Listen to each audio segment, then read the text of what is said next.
Hello everyone, my name is Mohammed Ahmed and I'll be presenting to you an NLP tool demo with my teammate Clara Samiana.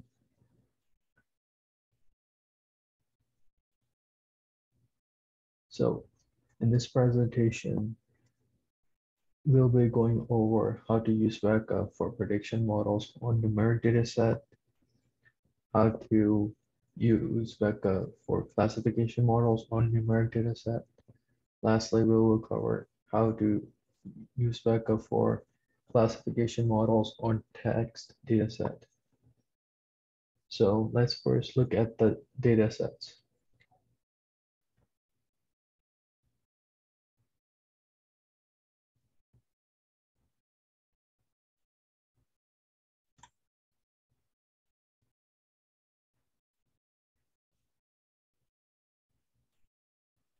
So first, we have the fit dataset for classification. As we can see that the relation is fit classifier. Here we have the attribute names, but notice that when we are making a classifier, we will make one of the attributes class. Whereas for fit regression referring to linear regression, the difference is that compared to the classifier, we don't have the class. In short, that class in classifier is just a number. So that's the biggest change when it comes to making a regression model or a classifier. In regression, it's a real value. When it comes to classifier, we turn it into a class and give it binary values. And the rest is data points. And of course, those data points mean that 22, for example, in this first instance, the 22 refers to numers, the 85, 203, 174, 90, 364, 40, and 0 all refer to the rest of the attributes. Likewise here, the only difference being that at the end we have FP or NFP. So let's look at how we can use this in WEKA. So let's open WEKA.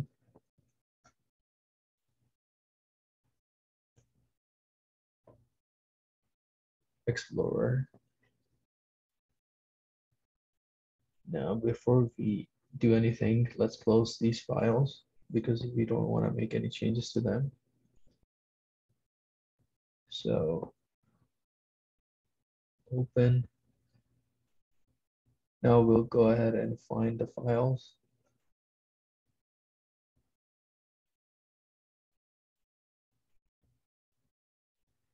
So first, let's look at fit regression. So regression. So we got the data set here. As you can see, this has been loaded and there's 189 instances. So classifier. And remember now that we'll be only able to use linear regression, not classifiers, because this does not have a class. So we select the linear regression, and here's some options for this. But for now, let's keep it as their default values. And now we'll keep the cross-validation to 10. We can also use percentage split. That means how much percentage would be used for training compared to cross-validation. And we're predicting the right field, which is number of faults. And let's click start. So now we just built the linear regression model. This is the model. And as we can see now, we got the weight values for each of the fields that we saw earlier in our data file, the ARF file.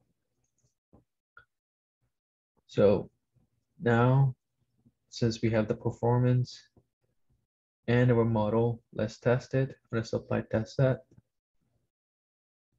And remember, this time we'll use test, but for regression. So open, and it's gonna say test regression. Class is false, though, good, close. And just to confirm, here we use the fit regression. And now we hit start. Now this was the test performance. So let's see if our, now one thing to notice is that the fault, this part here, the linear regression model will stay the same. So if you compare these two, notice all the values stay the same in terms of the linear regression model. But now let's look at the summary values, because this is going to tell us if the model actually did well or not. So 0.8332, 6. So correlation coefficient increase, that's good. But let's look at the error value. So 1.97. So in terms of the test, the values increased a bit, but that's not too bad. So that means our model did fairly well. Now let's do a classification. So fit, this time classification. And now we'll see the two classes. So that's the big difference. And as we can see now, it says classifier. And now we can go back to our cross-validation. And instead of linear regression, we can use, for now, a tree, a decision stump. So, and remember, it's now predicting a class, which is right. So now we get a lot of performance metrics, but here's our tree. And a good way to see our tree is right click on the trees and we click on visualize classifier.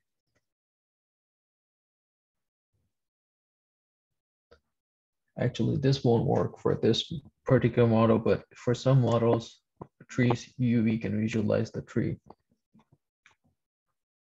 Anywho, so notice that our classification is simply if topens is less than or equal to 279, then it's NFP.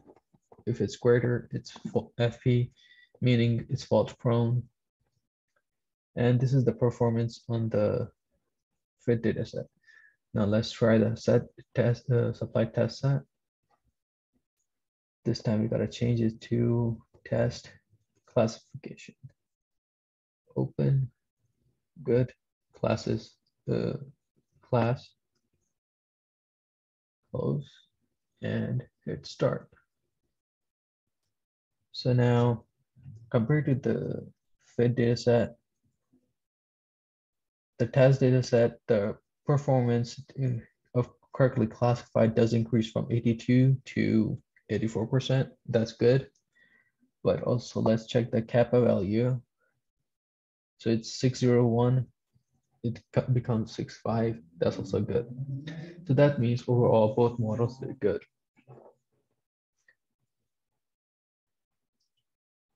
Now lastly, let us try and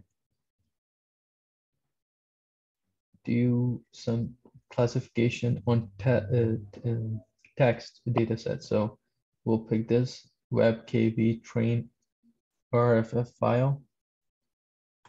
Hit open. Now we're not gonna choose any filters because we'll choose them later.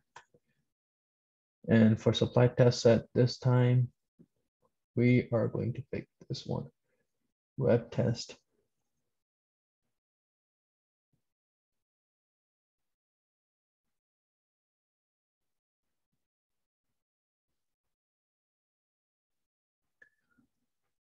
So web train stemmed, we got this. And then now it's time to select the classifier. So in functions, first we need to select filtered classifier because this is the text file. And then we can select a classifier. And in this case, we are going to go with base multinomial. And in base multinomial, we will keep these values the same and hit OK. So filtered classifier, a base.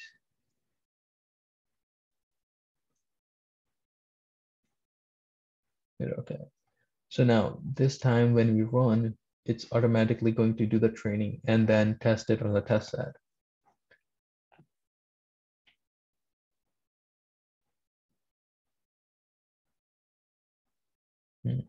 It seems like we ran into an error. Let's try again. Classify, filtered classifier, base multinomial.